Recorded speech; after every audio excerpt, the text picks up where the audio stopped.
World War I. Now let's see over here the global impact in post World War I. Economic hardships, definitely they had worsened, leading to political instability created by World War I.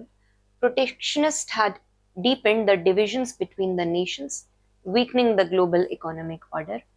The democracies, they experimented with welfare capitalist nations such as US, UK and Scandinavia, while the totalitarian regimes such as Germany, Italy and Japan, they used depression basically to consolidate the power, right?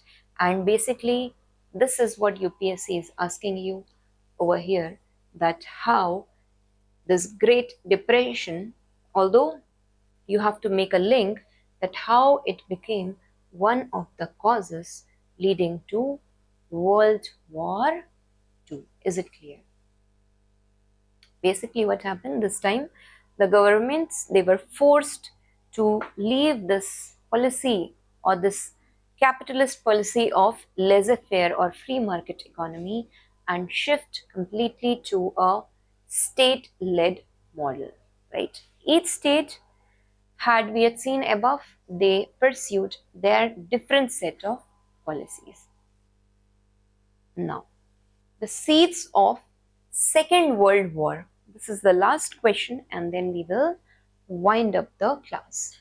The seeds of Second World War, they were sown in the First World War itself, right?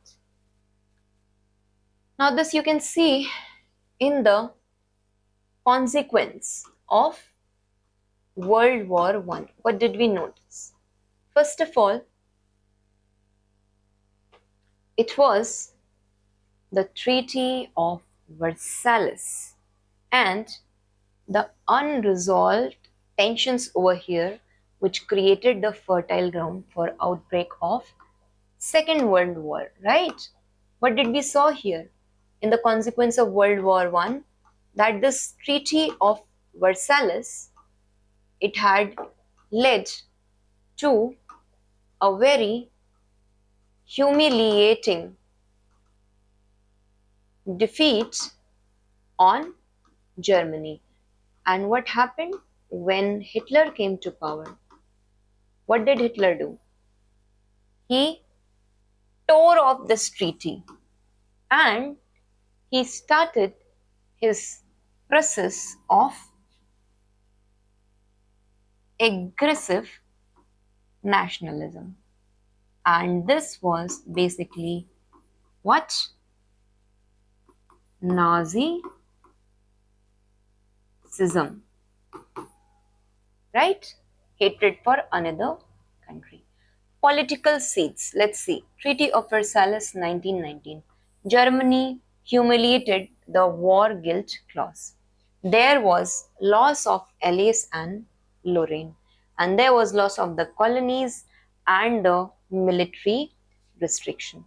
All this had fueled the resentment, paving way for Hitler's rise. Now this had led to basically a redrawal of the boundaries. New states were created in Eastern Europe, which is Poland, Czechoslovakia and Yugoslavia, and all this had created instability. Now, the minority issues and the border disputes had persisted during that time. We had also noticed by that time it was also the failure of the League of Nations. This League of Nations was formed out of World War I, but it had no enforcement powers. Because US was completely absent from this collective security framework of League of Nations, and we had seen the failures in capturing of Japan in Manchuria and Italy in Ethiopia. Is it clear? No. Second thing we notice over here is that the economic seeds we have seen over here is that the Germans, they had to reparate a lot. What happened in Germany? That lot of war indemnity had to be given.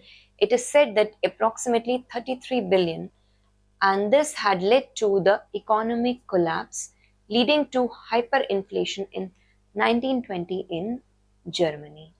All this economic despair had turned people towards the extremist ideologies of Nazism, right? Great Depression, 1929. The global crisis, it had basically worsened the post-war vulnerabilities. We saw over here that the democracies had weakened. It had strengthened the military and the fascist regime in Germany, in Italy, and in Japan. Is it clear? No. Ideological seats, again, same thing. We'll see rise of extremism. Fascism will be in Italy under Mussolini. Nazism will be in Germany. I'll discuss this in detail in next class. And what will happen? Militarism will be on rise in Japan, and this will be entirely linked to Treaty of Versailles, ignoring the Asian demands. Is it clear? Apart from this, the new ideology, communism in Russia and capitalism in Europe. The Europe is going to fear that Russia will try to bring its communism inside our territory, because Europe was governed by the autocrats also later, right? Military in some parts. It is constitutional democracy, but it was mostly the government controlled everything. And in Russia, it was the state controlled system, right?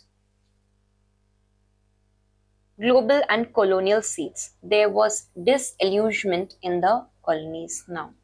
The colonies had completely supported the Allied powers in its World War One, and these colonies, they expected that freedom would be given. We had seen in India scenario that in India these Montagu-Chelmsford reforms, which came in 1917 as August Reform, and in 1919 what they gave us, right? It had all created unrest in India. The World War II, it had later, you can say, fueled a full-fledged decolonization. Decolonization will be my last lecture which I'll be discussing. It will be a far-fledged effect of World War II. What happens in decolonization? That there is concept of human dignity, there is concept of democracy. So all the nations in the world, they have to remove their forces and they have to ultimately free all the colonies they had captured across the world. Japan, it has expected recognition as a greater power, but it will be sidelined.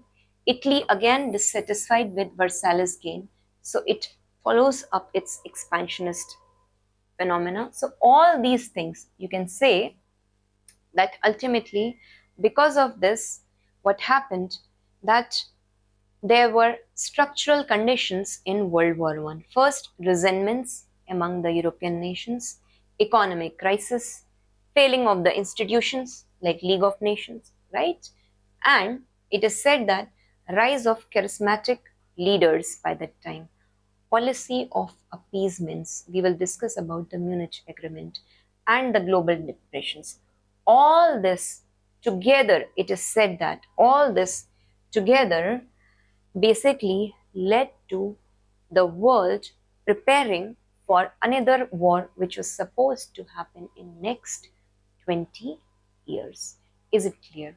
Next, I will be discussing about the Nazism of Germany, fascism of Italy. Then we will discuss about exactly the causes and the beginning of the World War II from here. Okay.